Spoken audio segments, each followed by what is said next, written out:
ಎಲ್ಲರಿಗೂ ಸಹ ವಂದನೆಗಳು.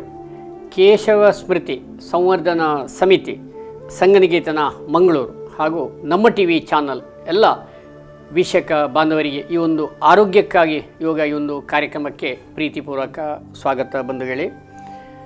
ಈಗಾಗಲೇ ನಮಗೆಲ್ಲ ತಿಳಿದಂತೆ ನಮ್ಮ ದೈಹಿಕ ಆರೋಗ್ಯ, ಚಿತ್ತ ಶಾಂತಿಗೆ, ನಮ್ಮ ಮಾನಸಿಕ ಸದೃಢತೆಗೆ ಹಾಗೂ ಆಧ್ಯಾತ್ಮಿಕ ಸಾಧನೆಗೆ ಪತಂಜಲಿ ಋಷಿಮುನಿಗಳು ತಿಳಿಸಿದ ಭಾರತೀಯ ಸಂಸ್ಕೃತಿ ಕಲೆಯಾದ ಯೋಗ ಬಹಳ ಸಹಕಾರಿ.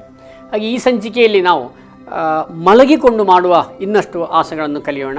ಹಿಂದಿನ ಸಂಚಿಕೆಯಲ್ಲಿ ನಿಂತುಕೊಂಡು ಕುಳಿತುಕೊಂಡು ನಮ್ಮ ಇಮ್ಯುನಿಟಿ ಪವರ್ ಹೇಗೆ ಬಿಲ್ಡಪ್ ಮಾಡ್ಬೋದು, ಆಮೇಲೆ ಶ್ವಾಸಕೋಶದ ಸಾಮರ್ಥ್ಯ ಹೇಗೆ ಹೆಚ್ಚಿಸ್ಬೋದು, ಇದೆಲ್ಲ ಗಮನಿಸಿದ್ದೇವೆ ಬಂಧುಗಳೇ. ಈಗ ಆರಂಭದಲ್ಲಿ ಯೋಗ ಮಂತ್ರ ಮಾಡಿಕೊಂಡು ನಾವು ಪ್ರಾರಂಭ ಮಾಡ್ತೀವಿ. ಅಂಜಲಿ ಮುದ್ರೆ, ನಮಸ್ಕಾರ ಮುದ್ರೆ. ಒಮ್ಮೆ ಇಷ್ಟ ದೇವರನ್ನು ನೆನೆಸಿಕೊಳ್ಳೋಣ. ಯೋಗ ಮಂತ್ರ. ಯೋಗೇನ ಚಿತ್ತಸ್ಯ ಪದೇನ ವಾಚಾಂ ಮಲಂ ಶರೀರಸ್ಯ ಚ ವೈದ್ಯಕೇನ ಯೋಪಾಕರೋತ್ತಂ ಪ್ರವರಂ ಮುನೀನಾಂ ಪತಂಜಲಿಂ ಪ್ರಾಂಜಲಿರಾನತೋಸ್ಮಿ.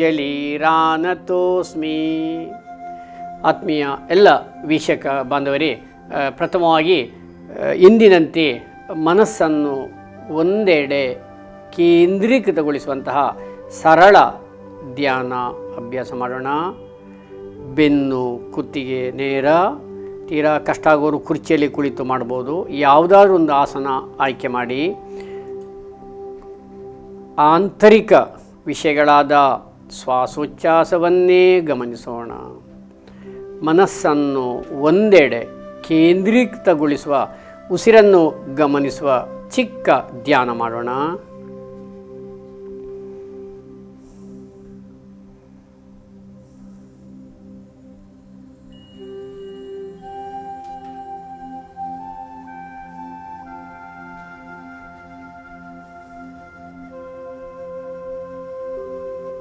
ಹಾಗೆ ನಿಧಾನವಾಗಿ ಸಹಜ ಸ್ಥಿತಿ.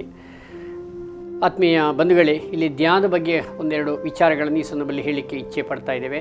ನಾವು ಸಾಮಾನ್ಯವಾಗಿ ತರಬೇತಿಯ ಸಂದರ್ಭದಲ್ಲಿ ವಿದ್ಯಾರ್ಥಿಗಳಿಗೆ ಚಿಕ್ಕ ಚಿಕ್ಕ ಧ್ಯಾನ ತರಬೇತಿ ಕೊಡ್ತೇವೆ. ಆಮೇಲೆ ಅವರಿಗೆ ಹೋಮ್ವರ್ಕ್ ಮಾಡಿಸ್ತೇವೆ. ಕೊನೆಯ ಪಕ್ಷ 1ರಿಂದ 50 ಉಸಿರನ್ನು ಲೆಕ್ಕ ಹಾಕುವ ಸರಳ ಧ್ಯಾನ. ಇಲ್ಲಿ ಧ್ಯಾನ ಯಾಕೆ ಮಾಡಬೇಕು ಅಂದರೆ, ಇದು ಅಷ್ಟಾಂಗ ಯೋಗದ 7ನೇ ಮೆಟ್ಟಿಲು. ಈ ಆರಂಭದಲ್ಲಿ ಧ್ಯಾನ ಮಾಡಲಿಕ್ಕೆ ಭಾಳ ಕಷ್ಟ. ಯಾಕೆಂದರೆ ಅವಧೂತರು, ಋಷಿಮುನಿಗಳು ಅಥವಾ ಹಿರಿಯರೆಲ್ಲ ತುಂಬ ಧ್ಯಾನ ಮಾಡಿ ಅವರು ತುಂಬ ಸಿದ್ಧಿ ಸಾಧನೆ ಎಲ್ಲ ಮಾಡಿದ್ದಾರೆ. ಹಾಗೆ ನಮಗೆ ಒಮ್ಮೆಗೆ ಸಂಸಾರಿಗಳಿಗೆ ಬಹಳ ಕಷ್ಟ. ಅದಕ್ಕೋಸ್ಕರ ಆರಂಭದಲ್ಲಿ ಎಳೆಯ ಪ್ರಾಯದಲ್ಲಿ ಮಕ್ಕಳು ಅಥವಾ ನಾವು ದೊಡ್ಡವರು ಚಿಕ್ಕ ಚಿಕ್ಕ ಧ್ಯಾನ ಮಾಡಿ ಕೈವಶ ಮಾಡಿಕೊಳ್ಬೇಕು. ಒಮ್ಮೆ ನಮಗೆ ಧ್ಯಾನದ ಟೇಸ್ಟ್, ರುಚಿ ಸಿಕ್ಕಿದರೆ ತಕ್ಷಣ ಒಂಥರ ಇನ್ಸ್ಟೆಂಟ್ ರಿಲ್ಯಾಕ್ಸ್ ಆಗ್ತದೆ ಬಂಧುಗಳೇ. ಹಾಗೆ ಯಾವಾಗಲೂ ಯಾವುದೇ ಹೊತ್ತಲ್ಲಿ, ಬೆಳಿಗ್ಗೆ ಆಗಲಿ ಅಥವಾ ಸಂಜೆ, ಆದರೆ ಹೊಟ್ಟೆ ಖಾಲಿ ಇರಬೇಕು. ಕೊನೆಯ ಪಕ್ಷ ರಾತ್ರಿ ಬೆಡ್ಡಲ್ಲಿ ಮಲಗೋ ಮುಂಚೆ ಈ ರೀತಿ ಸುಖಾಸನ ಆಗಲಿ, ಹೇಗೆ ಬೇಕಾ ಹಾಗೆ ಕುಳಿತುಕೊಂಡು ಬೆನ್ನು ನೇರ ಮಾಡಬೇಕು. ಚಿನ್ಮುದ್ದೆ ಮಾಡಿ ಆ ಉಸಿರನ್ನೇ ಲೆಕ್ಕ ಹಾಕಬೇಕು. ಉಸಿರು ಮೇಲೆ ಕೆಳಗೆ ಹೋಗುವುದು 1, ಮೇಲೆ ಕೆಳಗೆ ಹೋಗುವುದು 2, ಅಂಥದ್ದು 1 to 50 ಅಂದರೆ 1ರಿಂದ 50 ತನಕ ಲೆಕ್ಕ ಹಾಕುವ ಧ್ಯಾನ ಈ ಎಳೆಯ ಪ್ರಾಯದಲ್ಲಿ ಮಕ್ಕಳು ಮಾಡಿದರೆ ಅವರ ಮನಸ್ಸು ಕ್ಲೀನ್ ಆಗ್ತದೆ, ಸ್ವಚ್ಛವಾಗ್ತದೆ, ಶಾಂತಿ ದೊರಕ್ತದೆ, ನಿರ್ಮಲವಾಗ್ತದೆ. ನೀವು ಬೇಕಾದ್ರೆ ಟೆಸ್ಟ್ ಮಾಡಿ ನೋಡಿ ಬಂಧುಗಳೇ, ಇದು ಒಳ್ಳೆಯ ಫಲಿತಾಂಶ. ಯಾಕೆಂದರೆ ಒಮ್ಮೆಗೆ ನಮಗೆ ಧ್ಯಾನ ಮಾಡಲಿಕ್ಕೆ ಬಹಳ ಕಷ್ಟ. ಧ್ಯಾನಕ್ಕೆ 1/4 ಗಂಟೆ, ಅರ್ಧ ಗಂಟೆ ಎಲ್ಲ ಕೂತ್ಕೊಳ್ಳಿಕ್ಕೆ ಆರಂಭದಲ್ಲಿ ಬಹಳ ಕಷ್ಟ. ಯಾಕೆಂದರೆ ಎಲ್ಲ ಧಾರ್ಮಿಕ ಕಾರ್ಯಗಳಿಗೆ ದೇಹವೇ ಮೂಲ ಸಾಧನ. ದೇಹವನ್ನು ಮೊದಲು ಹಿಡಿತಕ್ಕೆ ತಂದುಕೊಳ್ಬೇಕು. ಅದಕ್ಕೆ ನಾವು ಯೋಗಾಸನ ಮಾಡಿ ವಜ್ರಾಸನ, ಪದ್ಮಾಸನ, ವೀರಾಸನ, ಸುಖಾಸನ, ಸ್ವಸ್ತಿಕಾಸನ ಇಂಥ ಆಸನಗಳನ್ನು ಕೈವಶ ಆದ ಮೇಲೆ ನಾವು ಧ್ಯಾನ ಕಲಿತರೆ ಬಹಳ ಒಳ್ಳೆಯದು. ಅದಕ್ಕೋಸ್ಕರ ಆರಂಭದಲ್ಲಿ ಕುರ್ಚಿಯಲ್ಲಿ ಕೂತಾರೆ ಚಿಕ್ಕ ಚಿಕ್ಕ ಧ್ಯಾನ ಮಾಡಿ. ವಿದ್ಯಾರ್ಥಿಗಳು ಈಗಿಂದೀಗಲೇ ಈ ಒಂದು ಲಾಕ್ಡೌನ್ ಸಂದರ್ಭದಲ್ಲಿ ಸ್ಟ್ರೆಸ್ ಆಗ್ತದೆ, ಒತ್ತಡ ಆಗ್ತದೆ. ಬೆಳಗಿಂದ ಸಂಜೆವರೆಗೆ ನನಗೆ ಮನೆಯಲ್ಲೇ ಕೂತ್ಕೊಳ್ಳಿಕ್ಕೆ ಉದಾಸೀನ. ಹಾಗೆ ಮನಸ್ಸನ್ನು ಹೇಗೆ ಬೇಕಾಗೆ ಕಟ್ಟಿ ಹಾಕಬೇಕು. ಹಾಗೆ ಮನಸ್ಸು ಹರಿದಾಡ್ತಾ ಇರಬೇಕು. ಬೇಕಾದಲ್ಲಿ ನಾವು ಕಟ್ಟಿ ಹಾಕುವ ತಂತ್ರ ಗೊತ್ತಿರಬೇಕು ಬಂಧುಗಳೇ. ಈಗ ನಾವು ಒಂದು ಕೆಲಸ ಮಾಡುವಾಗ ಅದರಲ್ಲಿ ಫೋಕಸ್ ಇರಬೇಕು. ಈಗ ಉದಾಹರಣೆ, ನಾನು ಬರಿತಾ ಇದ್ದೇನೆ ಒಂದು ಅರ್ಧ ಗಂಟೆ, ಅದರಲ್ಲಿ ಪೂರ್ತಿ ಇರಬೇಕು. ಅಥವಾ ನಾನು ಯಾವುದಾದ್ರು ಒಂದು ಪುಸ್ತಕ, ಕಾದಂಬರಿ ಆಗಲಿ ಒಂದು ಅರ್ಧ ಗಂಟೆ ಅದಲ್ಲೇ ಓದಬೇಕು. ಆ ತಲ್ಲಿನತೆ ಅದರಲ್ಲಿ ಬರಬೇಕು. ಮಧ್ಯೆ ಮಧ್ಯೆ ಡಿಸ್ಟರ್ಬ್ ಆಗೋದಾಗಲಿ, ಆ ಕಡೆ ಈ ಕಡೆ ನೋಡೋದಾಗಲಿ, ಅಥವಾ ನಮಗೆ ನಮ್ಮ ಲೆಕ್ಚರ್ಸ್ಗಳು ಅಥವಾ ಗುರುಗಳು ಪಾಠ ಮಾಡುವಾಗ ಅವರ ಕಡೆಗೆ ಫೋಕಸ್ ಮಾಡಿ. ಹೇಗೆ ನಾವು ಪಾಠ ಮಾಡಲಿಕ್ಕೆ ಆನ್ಲೈನಲ್ಲಿ ಅಥವಾ ಲೈವಲ್ಲಿ ಹೀಗೆ ಇರ್ತೀವಿ, ಆವಾಗ ಏನು ಅವರು ಒಂದು ಅರ್ಧ ಗಂಟೆ ಹೇಳ್ತಾರೆ, 1 ಗಂಟೆ ಹೇಳ್ತಾರೆ, ನಮ್ಮ ಮನಸ್ಸು ಫುಲ್ ಅಲ್ಲೇ ಇರಬೇಕು. ನನಗೆ ತಿಳಿದ ಹಾಗೆ ಎಷ್ಟೋ ವಿದ್ಯಾರ್ಥಿಗಳು ಆ ಪಾಠ ಮಾಡೋದನ್ನೇ ಓದಿದ್ದನ್ನೇ ನೆನಪಿಟ್ಟುಕೊಂಡು ಪರೀಕ್ಷೆಯಲ್ಲಿ ಬರೆದು ಇವನ್ನ ಪ್ರಥಮ ಶ್ರೇಣಿಯಲ್ಲಿ, ಉನ್ನತ ಶ್ರೇಣಿಯಲ್ಲಿ ಪಾಸಾಗಿದೆ. ಯಾಕಂದರೆ ಇಲ್ಲಿ ಶಾರ್ಟ್ ಟರ್ಮ್ ಮೆಮೊರಿಯಿಂದ ಲಾಂಗ್ ಟರ್ಮ್ ಮೆಮೊರಿಗೆಲ್ಲ ಅವರಿಗೆ ಪಾಸ್ ಆಗ್ತಾಯಿತ್ತು, ಮತ್ತು ಪೆನ್ನಲ್ಲಿ ಬರೆಯುವಾಗ ಎಲ್ಲ ಇಳಿತಾ ಇತ್ತು ಬರೀಲಿಕ್ಕೆ ಏನೆಲ್ಲ ಬೇಕು ಅಂತೇಳಿ. ಅದಕ್ಕೆ ಆ ವಿದ್ಯಾರ್ಥಿಗಳು ಯಾವಾಗಲೂ ಧ್ಯಾನ ಮಾಡ್ತಾಯಿದ್ರು ನಾನು ಗಮನಿಸಿದಾಗೆ. ಇದು ರಿಯಲಿ ಟ್ರುತ್ ಬಂದ ವೇಳೆ. ಆದ ಕಾರಣ ಇಂತಹ ಧ್ಯಾನವನ್ನು ನಾವೆಲ್ಲ ನಿತ್ಯ ನಿರಂತರ ಬೆಳಿಗ್ಗೆ ಅಥವಾ ಸಂಜೆ ಅಥವಾ ಕೊನೆಯ ಪಕ್ಷ ರಾತ್ರಿ ಬೆಡ್ಡಲ್ಲಿ ಕೂತ್ಕೊಂಡು ನಿಮ್ಮ ಬಿಡುವಿನ ಮೇಲೆ ಧ್ಯಾನ ಮಾಡೋದು ನಾವು ಮೈಂಡ್ ಸೆಟ್ ಮಾಡಬೇಕು. ಯಾವುದೇ ರೀತಿಯ ಅಡಚಣೆ ಇರಬಾರ್ದು ಅಥವಾ ಯಾವುದೇ ಕಿರಿಕಿರಿ ಇರಬಾರ್ದು. ಬೇಕಾದ್ರೆ ಮೊಬೈಲನ್ನೆಲ್ಲ ಪಕ್ಕದಲ್ಲಿ ಇಟ್ಟುಕೊಂಡು ಈ ರೀತಿ ಚಿನ್ಮುದ್ದೆ ಮಾಡಿ ಸ್ವಲ್ಪ ಹೊತ್ತು ಉಸಿರನ್ನೇ ಗಮನಿಸಬೇಕು. ಅಭ್ಯಾಸ ಆದ ಮೇಲೆ ಇಷ್ಟ ದೇವರು ಬೇರೆ ಬೇರೆ ಪ್ರಕಾರದಲ್ಲಿ ಧ್ಯಾನಗಳಿವೆ. ಈಗ ಆರಂಭದಲ್ಲಿ ನನ್ನ ಅನುಭವದ ಪ್ರಕಾರ ಉಸಿರನ್ನು ಗಮನಿಸಿ, ಯಾಕಂದರೆ ಉಸಿರು ಸಕ್ರಮಗೊಳಿಸ್ತದೆ, ಶ್ವಾಸಕೋಶದ ಸಾಮರ್ಥ್ಯ ಹೆಚ್ಚದೆ. ನಾವು ಎಷ್ಟು ಲಯಬದ್ಧವಾಗಿ ನಾವು ಈ ರೀತಿ ಉಸಿರನ್ನೇ ಗಮನಿಸುವಾಗ ನಮ್ಮ ಮನಸ್ಸು ಶಾಂತವಾಗಿರ್ತದೆ. ನಾವು ಬೆಳಗಿಂದ ಸಂಜೆವರೆಗೆ ಶಾಂತವಾಗಿರಲಿಕ್ಕೆ ಪ್ರಯತ್ನ ಪಡಬೇಕು. ಅದಕ್ಕೆ ಈ ಚಿಕ್ಕ ಧ್ಯಾನ ಸಹಕಾರಿ ಬಂಧುಗಳೇ. ಇದಿಷ್ಟು ಸಂಕ್ಷಿಪ್ತ ಮಾಹಿತಿಗಳು. ಭಾಳಷ್ಟು ಮಾಹಿತಿಗಳಿವೆ ಧ್ಯಾನದ ಬಗ್ಗೆ. ಇನ್ನೀಗ ನಾವು ಮುಂದಿನ ಹಂತಕ್ಕೆ ಹೋಗೋಣ. ಎಂದಿನಂತೆ ದೀರ್ಘ ಉಸಿರಾಟ 3 ಬಾರಿ.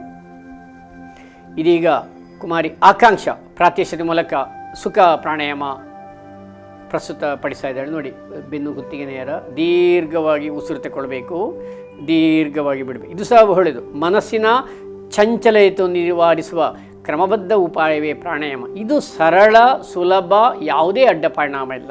ಆದರೆ ಹೊಟ್ಟೆ ಕಾಲಿದ್ದಾಗ ನಾವು ಮುಂಜಾನೆ ಹೆಚ್ಚು ಮಾಡಿರೋ ಒಳ್ಳೆಯದು. ಬೇರೆ ಟೈಮಲ್ಲಿ ಸಹ ಮಾಡ್ಬೋದು.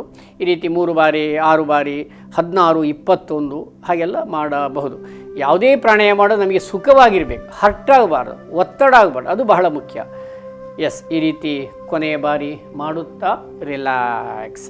ಬಂಧುಗಳೇ, ಈ ಒಂದು ಸಂದರ್ಭದಲ್ಲಿ ನಮಗೆ ಲಂಗ್ಸ್ ಕೆಪ್ಯಾಸಿಟಿ ಬಹಳ ಮುಖ್ಯ ಅಲ್ವಾ? ಅದಕ್ಕೋಸ್ಕರ ಶ್ವಾಸಕೋಶದ ಸಾಮರ್ಥ್ಯ ಹೆಚ್ಚಾಗಲಿಕ್ಕೆ, ಅಸ್ತಮಾ ನಿಯಂತ್ರಣ ಹಾಗೂ ರಕ್ತದಲ್ಲಿನ ಕಾರ್ಬನ್ ಡೈಆಕ್ಸೈಡ್ ಹೊರ ಹೋಗಲಿಕ್ಕೆ ಕಪಾಲಭಾತಿ. ಈ ಹಿಂದೆ ಯೋಗಿಗಳು ಶುದ್ಧೀಕರಣ ಮೂಲಕ ಕೆಲವು ತಂತ್ರಗಳನ್ನು ಬಳಸಿಕೊಂಡು ಒಳಗಿನ ಅಂಗಗಳು ಅಂದರೆ ಇನ್ನರ್ ಆರ್ಗನ್ಸನ್ನು ಶುಚಿ ಮಾಡ್ತಾ ಇದ್ದಾರೆ. ಅದಕ್ಕೆ 6 ಕ್ರಿಯೆಗಳನ್ನು ಉಪಯೋಗಿಸ್ತಾಯಿದ್ರು. ಕಪಾಲಭಾತಿ, ತ್ರಾಟಕ, ನೇತಿ, ದೌತಿ, ನೌಲಿ, ಬಸ್ತಿ. ಅದರಲ್ಲಿ ಒಂದು ತಂತ್ರ ಕ್ರಿಯೆ ಮಾಡೋಣ. ಕಪಾಲಭಾತಿ ಇದು ಮಾತ್ರ ಕಾಂಟ್ರಾಇಂಡಿಕೇಷನ್, ಎಲ್ಲರೂ ಮಾಡಲಿಕ್ಕೆ ಕಷ್ಟ. ವಿಶೇಷವಾಗಿ ಶ್ವಾಸಕೋಶ ವೀಕ್ ಆದವರು ಮಾಡಬಾರ್ದು, ಹೃದಯ ಸಂಬಂಧಿ ಕಾಯಿಲೆಯವರು ಮಾಡಬಾರ್ದು, ಸಿಕ್ಕಾಪಟ್ಟೆ ಬ್ಯಾಕ್ ಪೇಯ್ನ್, ಕುತ್ತಿ ನೋವಿದ್ದವರು ಸಹ ಕಷ್ಟ. ಆದರೆ ಅಭ್ಯಾಸ ಮಾಡ್ತಾ ಇದೆಲ್ಲ ನಿಧಾನವಾಗಿ ಸುಖ ಪ್ರಾಣಾಯಾಮ ಮಾಡಿಕೊಂಡು ಅದನ್ನು ಸಮಸ್ಯೆ ಪರಿಹರಿಸಿ, ಕೆಲವು ಯೋಗ ಮಾಡುವ ಕೆಲವು ಸಮಸ್ಯೆ ಪರಿಹಾರ ಆಗ್ತದೆ, ಆವಾಗ ಮತ್ತೆ ಕಪಾಲಭಾತಿ ಕಲಿಬೋದು. ಮೆಥಡ್ ಹೀಗೆ: ಜ್ಞಾನ ಸರಸ್ವತಿ ಮುದ್ರೆ, ಎಕ್ಸೇಲ್ ಫಾಸ್ಟ್,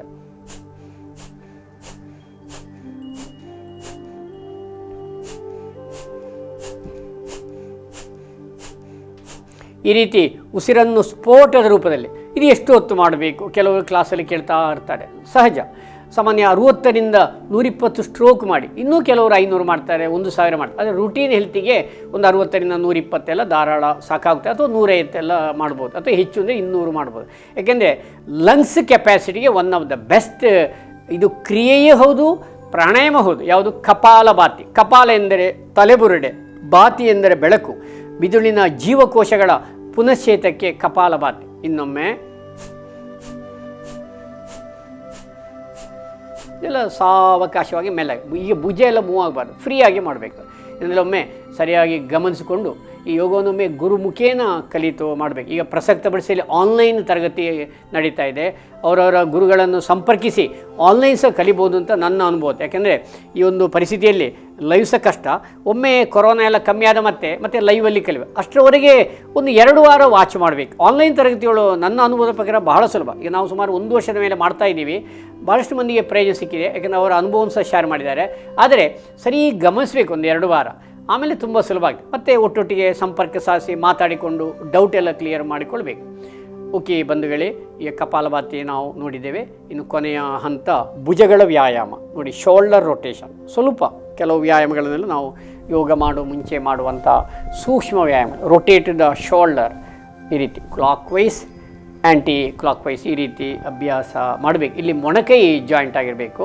ಇದು ಇತ್ತೀಚಿನ ದಿನಗಳಲ್ಲಿ ಬಹಳ ಅಗತ್ಯ. ಯಾಕೆಂದರೆ ನಾವು ಫುಲ್ ಟೈಮ್ ಆನ್ಲೈನ್ ಅಲ್ಲ, ಕಚೇರಿಯಲ್ಲಿ ಆನ್ಲೈನ್ ಕೆಲಸ ಮಾಡಬೇಕಾಗ್ತದೆ. ವಿದ್ಯಾರ್ಥಿಗಳು ಸಹ ಅದಕ್ಕೋಸ್ಕರ ಇದನ್ನು ಮಧ್ಯೆ ಮಧ್ಯೆ ದಿವಸಕ್ಕೆ 2 ಬಾರಿ 3 ಬಾರಿ ಮಾಡಬೇಕು. ಬಂಧುಗಳೇ, ಇದಿಷ್ಟು ಆರಂಭದ ಯೋಗದ ಮಾಹಿತಿ ಪಡೆದುಕೊಂಡಿದ್ದೇವೆ. ಇನ್ನೀಗ ನೇರವಾಗಿ ಕೆಲವು ಆಯ್ದ ಮಲಗಿಕೊಂಡು ಮಾಡುವ ಆಸನಗಳನ್ನು ಈ ಸಂಚಿಕೆಯಲ್ಲಿ ಗಮನಿಸೋಣ. ಹಿಂದಿನ ಸಂಚಿಕೆಯಲ್ಲಿ ಕೆಲವು ಜಡತ್ತು ಹೋಗಿ ಲಘುತ್ತು ಬಲಿಕೆ ಕೆಲವು ವ್ಯಾಯಾಮ, ಆಮೇಲೆ ಆಸನಗಳನ್ನೆಲ್ಲ ನಿಂತುಕೊಂಡು ಕುಳಿತುಕೊಂಡು ಸಹ ನಾವು ಗಮನಿಸಿದ್ದೇವೆ. ಈ ಸಂಚಿಕೆಯಲ್ಲಿ ಮಲಗಿಕೊಂಡು ಮಾಡುವ ಆಸನಗಳನ್ನು ಇವಾಗ ನಾವು ಗಮನಿಸೋಣ. ಆತ್ಮೀಯ ವೀಕ್ಷಕ ಬಾಂಧವರೇ, ಈ ಒಂದು ಸಂಚಿಕೆಯಲ್ಲಿ ಮಲಗಿಕೊಂಡು ಮಾಡುವ ಕೆಲವು ಆಯ್ದ ಆಸನಗಳು, ಅದನ್ನು ಸಹ ಗಮನಿಸೋಣ. ಅದಕ್ಕಿಂತ ಮುಂಚೆ ಒಂದು ವ್ಯಾಯಾಮ ನಾವು ತೋರಿಸ್ತೇವೆ ಬಂಧುಗಳೇ. ಕಾಲುಗಳು ಜೋಡಣೆ, ಕೈಗಳು ತೊಡೆಯ ಪಕ್ಕದಲ್ಲಿ ಹತ್ತಿರ ಇಟ್ಟು. ಈ ಒಂದು ವ್ಯಾಯಾಮ ಈ ಕೆಲವರಿಗೆ ನಿಂತುಕೊಂಡು ಸಹ ಯೋಗ ಮಾಡಲಿಕ್ಕೆ ಆಗ್ತಾ ಇಲ್ಲ, ಕುಳಿತುಕೊಂಡು ಮಾಡಲಿಕ್ಕೆ ಆಗ್ತಾ ಇಲ್ಲ. ಯಾಕೆಂದರೆ ಒಬೆಸಿಟಿ ಇದೆ, ಸೊಂಟ ನೋವಿದೆ, ಸಾಕಷ್ಟು ಆರೋಗ್ಯ ಸಮಸ್ಯೆ ಇದೆ. ಕೆಲವರು ಹೇಳ್ತಾರೆ ನಮಗೆ ನೋಡಿ ಯಾವ ಯೋಗ ಸಹ ಮಾಡಲಿಕ್ಕಾಗ್ತದೆ. ಅಂಥವರು ಕೊನೆ ಪಕ್ಷ ಹಾಸಿಗೆಯಲ್ಲಿ ಒಂದು ಸ್ವಲ್ಪ ಸಮತಟ್ಟಾದ ಒಂದು ಜಮಖಾನ ದಪ್ಪದೆಲ್ಲ ಹಾಕಿ ಈ ರೀತಿ 0 ಬರೆಯೋ ವ್ಯಾಯಾಮ ಮಾಡಬೇಕು. ಇದು ತೊಡೆಯ ಕೊಬ್ಬು ಕರಗಲಿಕ್ಕೆ, ಕಾಲು ಸೆಳೆತ, ಕಾಲು ಬೆಂಕಿ ಬರೋದು, ಕಾಲು ಉರಿ, ಇವನ್ನು ಮಂಡಿ ನೋವಿನ ನಿಯಂತ್ರಣಕ್ಕೆ ಒಳ್ಳೆಯದು. ಇದೀಗ ನಾವು ನೋಡೋಣ ಬಂಧುಗಳೇ. ಮೆಥಡ್ ಬಹಳ ಮುಖ್ಯ. ಕಾಲುಗಳು ಜೋಡಣೆ ನೋಡಿ, ಕೈ ತೊಡೆಯ ಪಕ್ಕದಲ್ಲಿ, ಹೆಡ್ ಸ್ಟ್ರೇಟ್, ದೃಷ್ಟಿ ನೇರ, ಬಲ ಕಾಲನ್ನು 30 degree straight. We have to lift the 30 degree, making a 0 in single leg. ನೋಡಿ 0 ಬರೆಯೋ ವ್ಯಾಯಾಮ. Clockwise, anti clock. ಇದು ಹೀಗೆ ಕ್ರಾಸ್ ಆಗಬೇಕು, ಈ ಕಡೆ ಸಹ ಬರಬೇಕು. ನೋಡಿ ಅವರು ಕ್ರಾಸ್ ಮಾಡ್ತಾರೆ ಹಾಗೆ. Head straight, big 0. ಇದರಲ್ಲಿ ದೊಡ್ಡ 0 ಬರೆದಷ್ಟು ಒಳ್ಳೆಯದು. ಆರಂಭದಲ್ಲಿ ಕಷ್ಟ ಆಗ್ತದೆ, ಎಷ್ಟು ಸಾಧ್ಯವಾಗ್ತಷ್ಟು. ಈ ರೀತಿ 3 ಬಾರಿ ಕ್ಲಾಕ್, 3 ಬಾರಿ ಆ್ಯಂಟಿ ಕ್ಲಾಕ್. ಇದು ಎಷ್ಟು ಒಂದು ಒಳ್ಳೆಯ ವ್ಯಾಯಾಮ ಅಂದರೆ ಬಂಧುಗಳೇ, ಕೆಲವೊಮ್ಮೆ ನಮಗೆ ನಿಂತುಕೊಂಡು ಕಷ್ಟ ಆಗ್ತದೆ ಹೊಸಬರಿಗೆ, ಅಥವಾ ಒಬೆಸಿಟಿ, ಸೊಂಟ ನೋವು, ಬ್ಯಾಕ್ ಪೇನ್, ಮಲಗಿಕೊಂಡು ಮಾಡ್ಬೋದು. ಇದನ್ನು ಹೃದಯ ಸಂಬಂಧಿ ಕಾಯಿಲೆಯವರು ಮಾಡ್ಬೋದು, BP ಅವರು ಮಾಡ್ಬೋದು, ಕಾಲು ನೋವು, ಸೊಂಟ ನೋವು, ಒಂಥರ ಆಲ್ ಇನ್ ಒನ್. ಆರಂಭದಲ್ಲಿ ನನ್ನ ಅನುಭವದಲ್ಲಿ ಇದನ್ನೇ ಹೆಚ್ಚು ಮಾಡಬೇಕು ನಾವು ಒತ್ತಾಯ ಮಾಡ್ತಾ ಇರ್ತೀವಿ, ಯಾಕಂದರೆ ಎಲ್ಲ ಮಾಡಲಿಕ್ಕೆ ಕಷ್ಟ ಆಗ್ತದೆ. ಈಗ ಎಡಕಾಲು ನೋಡೋಣ. Making a 0 in single leg. ಇದು ಒಮ್ಮೆಗೆ ರಿಸಲ್ಟ್ ಬರೋದಿಲ್ಲ. 1 ತಿಂಗಳೆಲ್ಲ ಮಾಡುವಾಗ ಇದೆಲ್ಲ ಒಂಥರ ಫ್ರೀ ಆಗ್ತದೆ, ನರನಾಡಿಗಳೆಲ್ಲ ರಿಲ್ಯಾಕ್ಸ್ ಆಗ್ತದೆ, ಆವಾಗ ಶಕ್ತಿ ತುಂಬುತ್ತದೆ. ಕಾಲಿನ ಮಲಿನ ರಕ್ತ ಕೆಳಗಡೆ ಬಂದು ರಕ್ತ ಶುದ್ಧಿ ಆಗಲಿಕ್ಕೆ, ಹೃದಯದ ಕಡೆಗೆ ಬಂದು ರಕ್ತ ಶುದ್ಧಿ ಆಗಲಿಕ್ಕೆ ಸಹಕಾರಿ. ನೋಡಿ ದೊಡ್ಡ 0 ಬರಿಬೇಕು. ಮೇಕಿಂಗ್ ಎ 0 ಅಭ್ಯಾಸ ಆದ ಮೇಲೆ ಈ ರೀತಿ ದೊಡ್ಡ. ಇದರಲ್ಲಿ ಕಾಲಿನ ಬೆರಳು ಪಾಯಿಂಟ್ ಮಾಡಬೇಕು. ಡೋಂಟ್ ಬೆಂಡ್ ಯುವರ್ ನೀ. ಸಣ್ಣ ಸಣ್ಣ ಸೂಕ್ಷ್ಮತೆಗಳು, ಇದೆಲ್ಲ ಒಮ್ಮೆ ಗೊತ್ತಾಗೋದಿಲ್ಲ. ಒಂದು ಹಲವು ವಾರ ಆಗುವಾಗ ಈ ರೀತಿ ಆನ್ಲೈನಲ್ಲಿ ವಾಚ್ ಮಾಡಿಕೊಂಡು ಸಹ ನಮ್ಮಲ್ಲಿ ತುಂಬ ಮಂದಿ ಕಲಿತವರಿದ್ದಾರೆ. ರಿಲ್ಯಾಕ್ಸ್, ಕಾಲಾಗಲ್ಲ, ಕೈಯಾಗಲ್ಲ.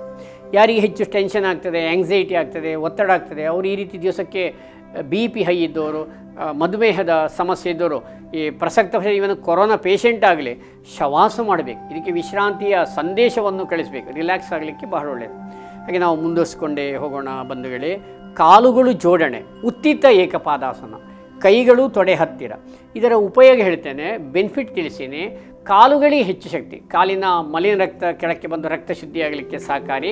ಅಲ್ಲದೆ ಕಾಲಿನ ನರಗಳ ಸೆಳೆತ, ಹಾಗೆ ಮಂಡಿ ನೋವಿನ ನಿಯಂತ್ರಣಕ್ಕೂ, ಮತ್ತು ಸೊಂಟದ ಕೀಲುಗಳೆಲ್ಲ ಫ್ರೀ ಆಗಿ, ಮತ್ತು ಆ್ಯಂಕ್ಲಿಗೆ ಸಹ ಒಳ್ಳೆಯದಾಗ್ತದೆ. ಇದು ತುಂಬ ಸರಳ. ಇವನ್ ಎಲ್ಲ ಸಮಸ್ಯೆ ಇದ್ದರು ಆಲ್ ಇನ್ ಒನ್ ಅಂತ ನಾವು ಹೇಳ್ತೇವೆ. ಆಲ್ಮೋಸ್ಟ್ ಎಲ್ರಿಗೂ ಮಾಡು ಅಂಥ ಕಾಂಟ್ರಾ ಇಂಡಿಕೇಷನ್ ಏನಿಲ್ಲ. ಅದರಲ್ಲಿ ವಿಶೇಷವಾಗಿ ಸೊಂಟ ನೋವು, BP, ಡಯಾಬಿಟಿಕ್ ಇತ್ಯಾದಿಯವರಿಗೆ ಮಾಡೋದು. ಮೆಥಡ್ ಹೀಗೆ: ಕಾಲುಗಳು ಜೋಡಣೆ, ಉಸಿರನ್ನು ತೆಗೆದುಕೊಳ್ಳುತ್ತಾ ನಿಧಾನವಾಗಿ ಬಲಕಾಲು, ಆರಂಭದಲ್ಲಿ ಎಷ್ಟು ಸಾಧ್ಯವರಿಗೆ ಜಾಸ್ತಿ ಮಾಡುವ, ಅಥವಾ 60 ಡಿಗ್ರಿ ಸಹ ತಂದು ನಿಲ್ಲಿಸ್ಬೋದು.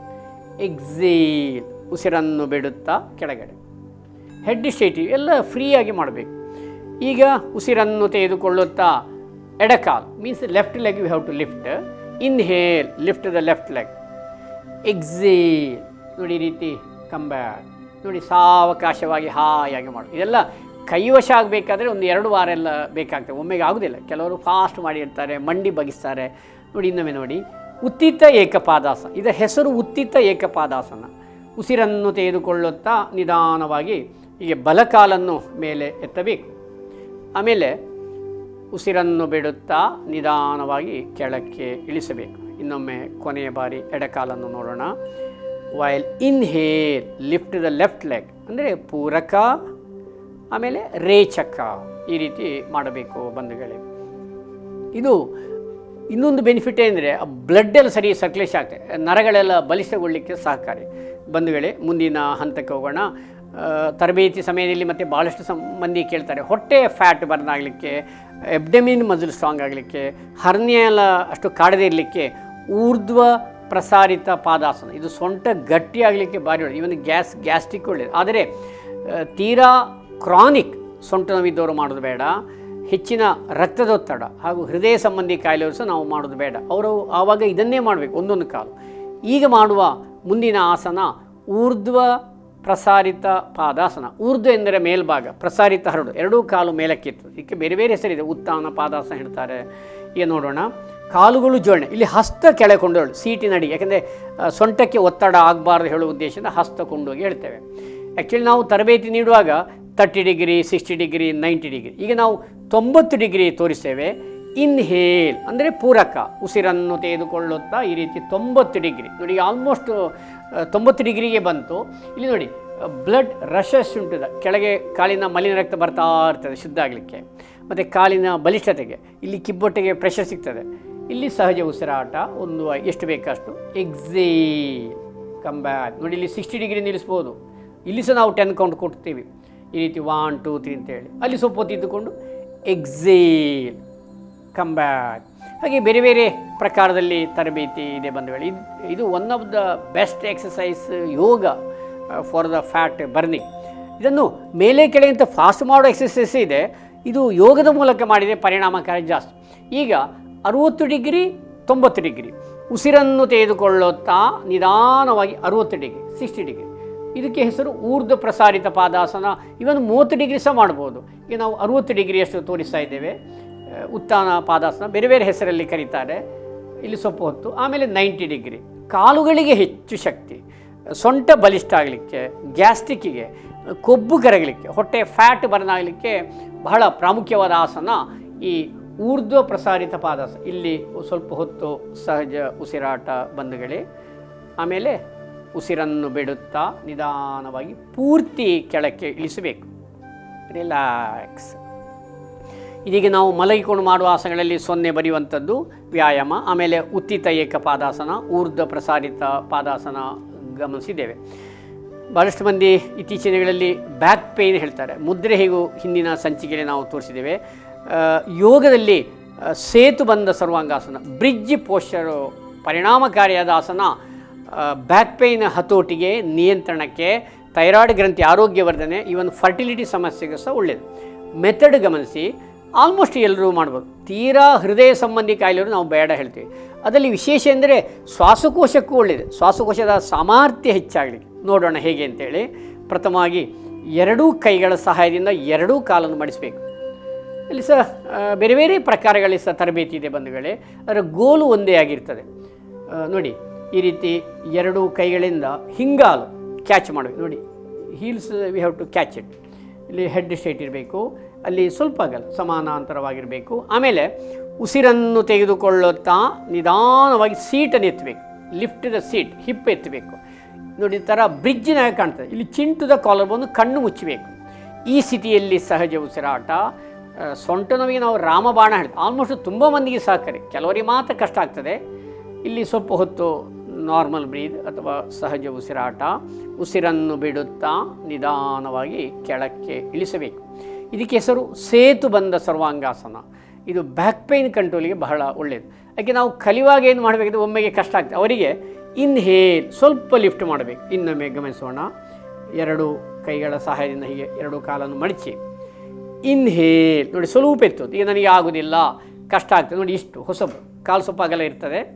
ಈ ಕೆಳಗೆ ಎಷ್ಟು ಅಗಲ, ಮೇಲೆ ಅಷ್ಟೇ ವಿಸ್ತರಿಸಬೇಕು. ಅದು ಸಹ ಬಹಳ ಪ್ರಾಮುಖ್ಯ. ಸಮಾನಾಂತರ ಇರಬೇಕು, ಪ್ಯಾರಲಲ್ ಆಗಿರಬೇಕು. ಇನ್ನೂ ಆದರೆ ಇನ್ನೂ ಎತ್ತಬೇಕು. ನೋಡಿ ಟ್ರೈ ಮಾಡ್ತಾ ಇದ್ದೇವೆ ನಾವು. ಇನ್ನೊಮ್ಮೆ ಇನ್ನೂ ಸಹ ಸ್ಟ್ರೆಚ್ ಮಾಡಿ ಮಾಡಿ ಸೇತುವೆ ಹಾಗೆ ನಿರ್ಮಾಣ, ಸೇತುವೆ ನಿರ್ಮಾಣದ ಭಂಗಿಗೆ ಬರ್ತದೆ ಬಂಧುಗಳೇ. ಬ್ರಿಡ್ಜ್ ಪೋಷನ್. ಇಲ್ಲಿ ಚಿಂಟುದ ಕಾಲರ್ ಬೋನ್ ಟಚ್ ಮಾಡುವಾಗ ಥೈರಾಯ್ಡ್ ಇಶ್ಯೂಸ್ ಎಲ್ಲ ಕಡಿಮೆ ಆಗ್ತದೆ. ಕಣ್ಣು ಮುಚ್ಚಬೇಕು. ನೋಡಿ ಇಲ್ಲಿ ಲಂಗ್ಸ್ ಕೆಪಾಸಿಟಿ, ಶ್ವಾಸಕೋಶ ಸ್ಟ್ರೆಚ್ ಆಗಿ ನರಗಳು ಬಲಗೊಂಡು ಅಲ್ಲಿಯ ಸಾಮರ್ಥ್ಯ ಆಕ್ಸಿಜನ್ ಈಸಿಯಾಗಿ ಪಾಸ್ ಆಗಲಿ. ಮತ್ತು ಹೃದಯಕ್ಕೆ ಮೃದುವಾದ ಮಸಾಜ್. ಆದರೆ ಹೃದಯ ಸಂಬಂಧಿ ಕಾಯಿಲೆಯವರು ಮಾಡಬಾರದು ಮಾತ್ರ. ಎಕ್ಸೇಲ್, ಉಸಿರನ್ನು ಬಿಡುತ್ತಾ ರಿಲ್ಯಾಕ್ಸ್. ಈ ಆಸನಗಳನ್ನು ಮಾಡಿ ಈ ರೀತಿ ಪೂರ್ತಿ ವಿಶ್ರಾಂತಿ ಮಾಡಬೇಕು ಬಂಧುಗಳೇ. ಈ ಯೋಗಾಭ್ಯಾಸ ಮಾಡಿದ ನಂತರ ಕಡ್ಡಾಯವಾಗಿ ಶವಾಸನ ಬಹಳ ಮುಖ್ಯ. ಈ ಹಿಂದಿನ ಸಂಚಿಕೆಯಲ್ಲಿ ಅದರ ಬಗ್ಗೆ ಎಲ್ಲ ಮಾಹಿತಿ ನೀಡಿದ್ದೇವೆ. ಈಗ ಪುನಃ ಇನ್ನೊಮ್ಮೆ ನೋಡೋಣ. ಕಾಲುಗಳು 2-2.5 ಅಡಿಯಷ್ಟು ಅಗಲ, means leg should be 2 to 2.5 feet width. ನಾವು ಚಿನ್ಮುದ್ದೆ ಮಾಡಿ ಶವಾಸ ಮಾಡಿ ಹೇಳ್ತೇವೆ, ಅಥವಾ ಹೇಗೆ ಬೇಕಾ ಹಾಗೆ ಮಾಡ್ಬೋದು. ಅಂದರೆ ಏಕಾಗ್ರತೆ ಅದು ಮತ್ತು ಕೈ ಬಿಟ್ಟು ಹೋಗ್ತದೆ. ಕಣ್ಣು ಮುಚ್ಚಬೇಕು. ಇಲ್ಲಿ ನಮ್ಮ ಶಿರಸ್ಸಿನಿಂದ ಅಂದರೆ ಮನಸ್ಸಿನಿಂದ, ಕಾಲಿನ ಬೆರಳಿನಿಂದ ಶಿರಸ್ಸಿನವರೆಗಿನ ಎಲ್ಲ ಅಂಗಾಂಗಗಳು, ಕಾಲಿನ ಬೆರಳು, ಆ್ಯಂಕಲ್, ಪಾದ, ಮಂಡಿ, ತೈಸ್, ಹೊಟ್ಟೆ ಭಾಗ, ಎದೆ ಭಾಗ, 2 ಕೈಗಳು, ಭುಜ, ಬೇರೆ ಬೇರೆ ಅಂಗಾಂಗಗಳನ್ನು ಅದು ತರಬೇತಿ ಸಂದರ್ಭದಲ್ಲಿ ಸಂಬಂಧಪಟ್ಟ ಗುರುಗಳು, ಯೋಗ ಶಿಕ್ಷೆಗಳೆಲ್ಲ ವಿವರವಾಗಿ ಹೇಳ್ತಾರೆ ಬಂಧುಗಳೇ. ಇದೀಗ ನಾವು ಸಂಕ್ಷಿಪ್ತ ಮಾಹಿತಿ ನೀಡ್ತೀವಿ. ಈ ಶವಾಸನ ಈ ರೀತಿ ಎಲ್ಲ ಅಂಗಾಂಗಗಳನ್ನು ನೆನೆಸಿಕೊಂಡು ವಿಶ್ರಾಂತಿಯ ಸಂದೇಶವನ್ನು ಕಳಿಸುವುದು, ವಿಶ್ರಾಂತಿಯ ಮೆಸೇಜ್ ಪಾಸ್ ಮಾಡ್ತಾ ಇದ್ದೇವೆ ನಮ್ಮ ದೇಹದ ಎಲ್ಲ ಅಂಗಾಂಗಕ್ಕೆ. ಆವಾಗ ದಣಿದ ದೇಹಕ್ಕೆ ವಿಶ್ರಾಂತಿ, ಮನಸ್ಸಿಗೆ ವಿಶ್ರಾಂತಿ, ನರನಾಡಿಗಳೆಲ್ಲ ಸಡಿಲಗೊಳ್ತದೆ, ಅಂದರೆ ಫ್ರೀ ಆಗ್ತದೆ, ಸ್ಟ್ರೆಸ್ ಹೋಗ್ತದೆ, ಪಕ್ಕ ಅಂದರೆ ಬೇಗನೆ ಒಂಥರ ರಿಲ್ಯಾಕ್ಸ್ ಆಗ್ತದೆ, ರಿಲೀಸ್ ಆಗ್ತದೆ, ರಿಲೀಫ್ ಆಗ್ತದೆ. ಇದೊಂಥರ ಸಿದ್ಧೌಷಧ ಇದ್ದಂತೆ. ಅದಕ್ಕೆ ನೋಡಿ, ರಷ್ಯಾ ದೇಶದಲ್ಲಿ ಯೋಗಕ್ಕೆ ಡ್ರಗ್ಲೆಸ್ ಥೆರಪಿ ಹೇಳಿದ್ದಾರೆ. ಜಪಾನ್ ದೇಶದಲ್ಲಿ ಯೋಗಕ್ಕೆ ಎನರ್ಜಿ ಮೆಡಿಸಿನ್ ಕೋಟು ಮಾಡಿದ್ದಾರೆ. ಹಾಗೆ ವಿದೇಶರು ಸಹ ನಮ್ಮ ಯೋಗವನ್ನು ಕಲಿತು ಅಭ್ಯಾಸ ಮಾಡ್ತಾ ಇದ್ದಾರೆ ಬಂಧುಗಳೇ. ಈ ರೀತಿ ಎಲ್ಲ ಅಂಗಾಂಗಗಳನ್ನು ನೆನೆಸಿಕೊಂಡು ವಿಶ್ರಾಂತಿಯ ಸಂದೇಶವನ್ನು ಎಲ್ಲ ಭಾಗಗಳಿಗೆ ಕಳಿಸಿಕೊಂಡು ಕೊನೆಗೆ ಶಿರಸ್ಸಿಗೆ ತಂದು ಮತ್ತು ಮನಸ್ಸಿನಿಂದ ಆಂತರಿಕ ವಿಷಯಗಳಾದ ಶ್ವಾಸೋಚ್ಛ್ವಾಸವನ್ನೇ ಗಮನಿಸ್ತಾ ಸೊಪ್ಪು ಹೊತ್ತಿಗೆ ರಿಲ್ಯಾಕ್ಸಲ್ಲೇ ಇರಬೇಕು. ಒಂಥರ ಹಗೂರಾಗ್ತದೆ. ಯಾರಿಗೆ ಹೆಚ್ಚಿನ ರಕ್ತದ ಒತ್ತಡ, ಹೈ BP ಇದೆ, ಪದೇ ಪದೇ ಆ್ಯಂಗ್ಸೈಟಿ ಆಗ್ತದೆ, ಕೋಪ ಬರ್ತದೆ, ಅಂಥೂರು ದಿವಸಕ್ಕೆ 3 ಬಾರಿ ಮಾಡಬೇಕು. ಈ ಪ್ರಸಕ್ತ ಪರಿಸ್ಥಿತಿಯಲ್ಲಿ ಯಾರು ಕ್ವಾರಂಟೈನಿದ್ದಾರೆ ಅವರೆಲ್ಲ ಶವಾಸ ಮಾಡಬೇಕು. ಈಗ ನಾವು ಸಹ ಮಾಡಬೇಕು, ಯಾಕೆಂದರೆ ಈಗ ಒತ್ತಡದ ಜೀವನಕ್ಕೆ ಈ ಶವಾಸನ ಬಹಳ ಸಹಕಾರಿ ಬಂಧುಗಳೇ. ಈ ರೀತಿ ದೇಹದ ಎಲ್ಲ ಅಂಗಾಂಗಗಳಿಗೆ ನಾವು ವಿಶ್ರಾಂತಿಯ ಸಂದೇಶವನ್ನು ಕಳಿಸಬೇಕು. ಇಲ್ಲಿ ಬಹಳ ಮುಖ್ಯ ಅಂದರೆ ಮನಸ್ಸಿನಿಂದ ಎಲ್ಲ ಪಾರ್ಟ್ಸ್ ಅಂಗಾಂಗಗಳನ್ನು ಸಡಿಲಗೊಳಿಸಿ ರಿಲ್ಯಾಕ್ಸ್ ಮಾಡೋದು. ಮತ್ತು ಕೊನೆಗೆ ಉಸಿರನ್ನೇ ಗಮನಿಸೋದು. ಶಾಂತವಾಗಿ ನನ್ನ ಉಸಿರು ಮೇಲೆ ಹೋಗ್ತದೆ, ಕೆಳಗೆ ಹೋಗ್ತದೆ, ಒಂಥರ ಫಸ್ಟಿಗೆ ಶೀಘ್ರವಾಗಿ ಹೋಗೋದು ಅನುಭವ ಆಗ್ತದೆ, ಆಮೇಲೆ ಲಯಬದ್ಧವಾಗಿ ಬರ್ತಾ ಇರ್ತದೆ. ಆಗ ನಮ್ಮ ಯೋಚನೆಗಳು ಖಾಲಿ ಆಗ್ತದೆ, ಮನಸ್ಸು ಕಾಮ ಆಗ್ತದೆ, ಕ್ವೈಟ್ ಆಗ್ತದೆ. ಒಂಥರ ಸಿದ್ಧೌಷಧ ಇದ್ದಾಗೆ ಇದನ್ನು ಅನುಭವಿಸಬೇಕು. ಇದಕ್ಕೇನು ಮಾಡ್ತಾರೆ ಅಂದರೆ ಗುರುಗಳು ಸಂದೇಶ ಕೊಡ್ತಾರೆ. ಈಗ ನಮಗೆ ಇಂಡಿವಿಜುವಲ್ ವೈಯಕ್ತಿಕವಾಗಿ ಮಾಡಲಿಕ್ಕೆ ಕಷ್ಟ ಆಗ್ತದೆ. ಅದಕ್ಕೆ ಯೋಗವನ್ನು ಗುರುಮುಖೇನ ಕಲಿಬೇಕು ಹೇಳೋ ಉದ್ದೇಶ ಆಗಿ ಈಗ ಗುರುಗಳು ರಿಲ್ಯಾಕ್ಸ್ ಯುವರ್ ಟೋಸ್, ನಿಮ್ಮ ಪಾದದ ಭಾಗವನ್ನು ಸಡಿಲಗೊಳಿಸಿ ಹಗುರ ಮಾಡಿ ವಿಶ್ರಾಂತಿ ಮಾಡಿ ಹೇಳಿ, ಆ ವಿಶ್ರಾಂತಿ ಹೇಳೋ ಶಬ್ದವನ್ನೇ ಹಲವು ಬಾರಿ ಎಲ್ಲ ಯೋಗ ಗುರುಗಳು ಶಿಕ್ಷಕರು ತಿಳಿಸ್ತಾರೆ ಬಂಧುಗಳೇ. ನಮಗೆ ವಿಶ್ರಾಂತಿ ಕೇಳುತ್ತಾ ತುಂಬ ರಿಲ್ಯಾಕ್ಸ್ ಆಗ್ತದೆ, ಮೈಂಡ್ ಹಗುರ ಆಗ್ತದೆ. ಈ ಪ್ರಸಕ್ತ ಪರಿಸ್ಥಿತಿಗೆ ಬಹಳ ಮುಖ್ಯ, ಯಾಕೆ ನಮಗೆ ಮೇಯ್ನ್ ರಿಲ್ಯಾಕ್ಸ್ ಆಗಬೇಕು. ಈ ಒಂದು ಕೊರೋನಾ ಒಂದು ಸಂದರ್ಭದಲ್ಲಿ ಸಹಜವಾಗಿ ಎಲ್ರಿಗೂ ಆ್ಯಂಗ್ಸೈಟಿ, ಟೆನ್ಷನ್ ಒಂಥರ ಆಗ್ತದೆ. ಆ ಭಯ ಹೋಗಲಿಕ್ಕೆ, ಆಮೇಲೆ ನಮ್ಮ ಆಂತರಿಕ ಗೊಂದಲಗಳು, ಸ್ಟ್ರೆಸ್, ಬಿಗಿತಗಳು ಅದೆಲ್ಲ ಕಡಿಮೆ ಆಗಲಿಕ್ಕೆ ಈ ಶವಾಸನ ಬಹಳ ಸಹಕಾರಿ. ಹೇಗೆ ಏಳಬೇಕು? First we have to make the right hand straight, then fold the left leg. ನೋಡಿ, ಮೆಲ್ಲಗೆ ಎಡ ಕಾಲು ಮಡಿಸಬೇಕು, ಎಲ್ಲ ಅಲ್ಲಿ ಇರಬೇಕು ಹಂತ ಹಂತವಾಗಿ.